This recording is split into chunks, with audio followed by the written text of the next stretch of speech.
ಇನ್ನು ನಿನ್ನೆಯಷ್ಟೇ ಸಚಿವ ಸ್ಥಾನ ಸಿಗದೇ ಇದ್ದಿದ್ದಕ್ಕೆ ಯಶವಂತರಾಯಗೌಡ ಶಾಸಕ ಸ್ಥಾನಕ್ಕೆ ರಾಜೀನಾಮೆಯನ್ನು ಕೊಟ್ಟರು. ಈ ರಾಜೀನಾಮೆ ಪರ್ವ ಮುಂದುವರಿತಾ ಎನ್ನುವ ಚರ್ಚೆ ರಾಜಕೀಯ ಪಡಸಾಲೆಯಲ್ಲಿ ಈಗ ನಡೀತಾ ಇದೆ. ಈ ಬಗ್ಗೆ ಬೇಳೂರು ಗೋಪಾಲಕೃಷ್ಣ ಅವರು ಜೊತೆಗೆ ಗುಬ್ಬಿ ಶ್ರೀನಿವಾಸ್ ಅವರು ಕೂಡ ಮಾತನಾಡಿದರೆ ಬನ್ನಿ ನೋಡೋಣ. ನನಗೆ ನೋವಾಗಿದಂತೂ ಸತ್ಯ, ಬೇಜಾರಾಗಿದ್ದಂತೂ ಸತ್ಯ. ಯಾಕಂದರೆ ಭಾಳ ನಿರೀಕ್ಷೆಯಲ್ಲಿದ್ದೇನೆ. ಇದು ನಿರ್ಧಾರ ಮಾಡಿದ್ದೀವಿ, ನಿನ್ನೆ ರಾಜೀನಾಮೆ ಕೊಡ್ತೀನಿ ಅಂತಲೂ ಸಹ ನಾವು ಹೇಳಿದ್ದೀವಿ. ನೋಡಬೇಕು, ಈಗ ನಮ್ಮೆಲ್ಲ ಪಕ್ಷದ ಮುಖಂಡರುಗಳು, ನನ್ನ ಕಾರ್ಯಕರ್ತರು ಎಲ್ಲ ಮಾತಾಡ್ತಾ ಇದ್ದಾರೆ. ಈಗ ಅಂದರೆ ತಾವು ಭಾಳ ಹುಷಾರಾಗಿರಿ, ಇದು ಮಾಡೋಕ್ಕೆ ಹೋಗಬೇಡಿ ಅಂತೆಲ್ಲ ಹೇಳಿದ್ದಾರೆ. ನಾವು ರಾಜೀನಾಮೆಗೆ ಬದ್ಧರಾಗಿದ್ದೀವಿ, ಅದರಲ್ಲಿ ಎರಡು ಮಾತಿಲ್ಲ. ಅದಕ್ಕೆ ಇವತ್ತೆಲ್ಲ ಕೂತು ಮಾತಾಡಿ ಚರ್ಚೆ ನಂತರ ಇವತ್ತು ನಿರ್ಧಾರ ಮಾಡ್ತೀವಿ. ನಾನು ಈ ಮೊದಲೇ ಕೊಡ್ತೀನಿ ಅಂತ ಹೇಳಿದ್ದೆ,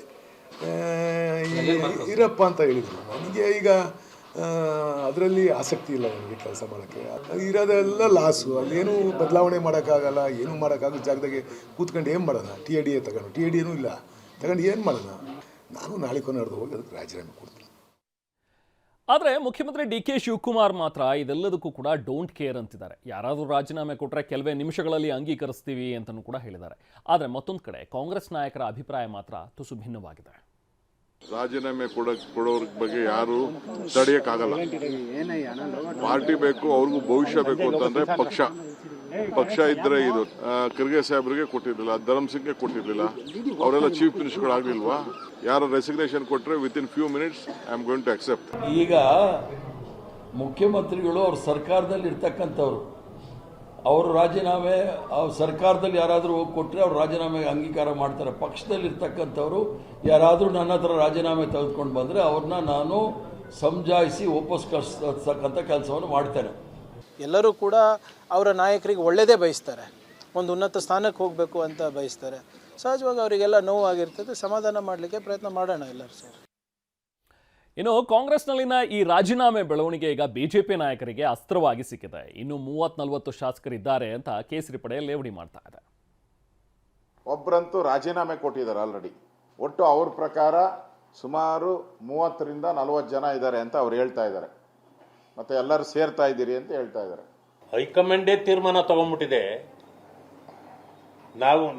ನನಗೆ ಅವಕಾಶವೇ ಕೊಡಲಿಲ್ಲ ಯಾರ ಹೆಸರು ಹೇಳಲಿಕ್ಕೆ, ಅಥವಾ ನಾನು ಕೊಟ್ಟ ಪಟ್ಟಿ ಇದು ಸಂಪೂರ್ಣವಾಗಿ ಬಂದಿಲ್ಲ. ಅದರಿಂದಾಗಿ ಅವ್ರದ್ದು ಹೋದ್ರೇನು ಬಂದ್ರೇನು ನನಗೆ ಹೈಕಮಾಂಡ್ ಇದು. ಯಾಕಂದ್ರೆ ಹೈಕಮಾಂಡ್ ಮೇಲೆ ಈಗ ಭಾಳ ಸಿಟ್ಟಿದೆ ಅವ್ರಿಗೆ. ಸಿಟ್ಟಿರೋ ಕಾರಣ ಭವಿಷ್ಯ ಯಾರಾದರೂ ಕೊಟ್ಟರೆ ತಗೊಬಿಡ್ತೀನಿ ಅಂತ ಹೇಳಿದ್ದಾರೆ. ಭಾಳ ಜನ ಸೀನಿಯರ್ಸು ಕಾಂಗ್ರೆಸ್ನಲ್ಲಿ ಹಲವಾರು ಬಾರಿ ಶಾಸಕರಾಗಿರ್ತಕ್ಕಂಥವ್ರು, ಆಸೆ ಇಟ್ಕೊಂಡಿರ್ತಕ್ಕಂಥವ್ರು ರಾಜೀನಾಮೆ ಕೊಡ್ತೇವೆ ಅಂತಕ್ಕಂಥದ್ದು ಕೂಡ ಸಹಿ ಹಾಕಿದ್ದಾರೆ. ಆದರೆ ರಾಜೀನಾಮೆ ಎಕ್ಸೆಪ್ಷನ್ ಆಗಬೇಕಲ್ಲ. ಇದು ಕೇವಲ ಬ್ಲ್ಯಾಕ್ ಮೇಲ್ ತಂತ್ರವೋ ಏನೋ ಅಂತಕ್ಕಂಥದ್ದು ಅವ್ರವ್ರ ಪಾರ್ಟಿಗೆ ಬಿಟ್ಟಿರ್ತಕ್ಕಂಥ ವಿಚಾರ. ಇದ್ರ ಬಗ್ಗೆ ನಾನೇನು ಹೆಚ್ಚು ಪ್ರತಿಕ್ರಿಯೆ ಕೊಡೋದಿಲ್ಲ, ಕಾದ್ ನೋಡೋಣ. ಇನ್ನು ಕಾಂಗ್ರೆಸ್ನ ಅನೇಕ ಶಾಸಕರು ರಾಜೀನಾಮೆ ಬಗ್ಗೆ ಮಾತನಾಡ್ತಾ ಇದ್ದಾರೆ. ಇನ್ನೂ ಕೆಲವರು ತಮ್ಮ ಬೇಸರವನ್ನು ಹೊರಹಾಕ್ತಾ ಇದ್ದಾರೆ. ಶಾಸಕ ದಿನೇಶ್ ಗುಂಡೂರಾವ್ ಅವರಂತೂ ಸಂಪುಟದಿಂದ ಕೈಬಿಟ್ಟಿದ್ದಕ್ಕೆ ಕಾರಣವನ್ನು ಹುಡುಕ್ತಾ ಇದ್ದಾರೆ. ಇನ್ನೊಂದು ಕಡೆ TB ಜಯಚಂದ್ರ ಕೂಡ ಬೇಸರವನ್ನು ವ್ಯಕ್ತಪಡಿಸಿದ್ದಾರೆ. ಇನ್ನು ಯಾಕೆ ತೆಗೆದಿದ್ದೀವಿ ಅಂತ ನಮಗೆ ಸ್ಪಷ್ಟವಾದಂಥ ಒಂದು ಕಾರಣಗಳು ಏನು ನಮಗೇನು ಹೇಳಿಲ್ಲ. ಅದು ಒಂದೇ ಇರುವಂಥ ನೋವು ಬಿಟ್ಟರೆ ಮಂತ್ರಿ ಸ್ಥಾನ ಹೋಗಿದೆ ಅಂತ ನೋವೇನಿಲ್ಲ. ಏನಕ್ಕೋಸ್ಕರ ತೆಗೆದು ಏನು ಕಾರಣ ಅದರ ಬಗ್ಗೆ ಯಾವುದೇ ರೀತಿಯ ಒಂದು ಮಾತು ಕೊಟ್ಟ ಏನು ಹೇಳಿ ಅದೇ ಒಂದು ನೋವಿನ ವಿಷಯ. ಯಾಕೆ ಹೀಗಾಯಿತು ಅಂತೇಳಿ ನಮ್ಗೆ ಅರ್ಥ ಆಗ್ತಾಯಿಲ್ಲ. ಭಾಳಷ್ಟು ಜನ ಪ್ರಾಮಾಣಿಕ ಕಾಂಗ್ರೆಸ್ಸಿಗೆ ಒಂದು ರೀತಿಯಾದಂಥ ಭ್ರಮನಿರಸನ ಆಗಿದೆ. ಹಾಗಾಗಿ ಈ ರೀತಿಯಾದಂಥ ಯಾವ ಸಂದರ್ಭದಲ್ಲೂ ಆಗಿರಲಿಲ್ಲ, ಈ ಸಂದರ್ಭದಲ್ಲಿ ಆ ರೀತಿಯಾದಂಥ ಒಂದು ದಿಗ್ಭ್ರಮೆ ವ್ಯಕ್ತಪಡಿಸ್ತಕ್ಕಂಥ ರೀತಿಯಲ್ಲಿ ಆಗಿದೆ. ನಮ್ಮ ಕಮಿಟಿನಲ್ಲಿ ನಾರಾಜಿದ್ದಾರೆ, ನಾವು ಎಲ್ಲ ನಾರಾಜಿದ್ದೇವೆ. ಈಕ್ವಾಲಿಟಿ ಆಗಿಲ್ಲ, ಈ ಭಾಗ್ಯ ಜಸ್ಟಿಫಿಕೇಷನ್ ಆಗಬೇಕಿತ್ತು. ಎಲ್ಲ ಸೇರಿ ಯಾರಿಗಾದ್ರು ಕೊಡ್ರಿ ಅಂತ ಹೇಳ್ಬಿಟ್ಟು ಹೋಗಿ ರೆಪ್ರೆಸೆಂಟ್ ಮಾಡಿರ್ತಕ್ಕಂಥದ್ದು ಸುರ್ಜೇವಾಲಾಗೂ ಹೇಳಿದ್ದಾಯಿತು, AICC ಪ್ರೆಸಿಡೆಂಟ್ಗೂ ಹೇಳಿದರು, ಮತ್ತು CMಗೂ ಹೇಳಿದರು, ex-CMಗೂ ಹೇಳಿದಾಗ ಒಂದು ನಂಬಿಕೆ ಇತ್ತು, ಇಲ್ಲ ಈ ಸತಿ ಮಾಡ್ತಾರಪ್ಪ ಅಂಥೇಳಿ ಚರ್ಚೆಯಲ್ಲೂ ಇತ್ತು, ಇಲ್ಲ ಈ ಸತಿ ಮಾಡ್ತಾರೆ ಅಂಥೇಳಿ.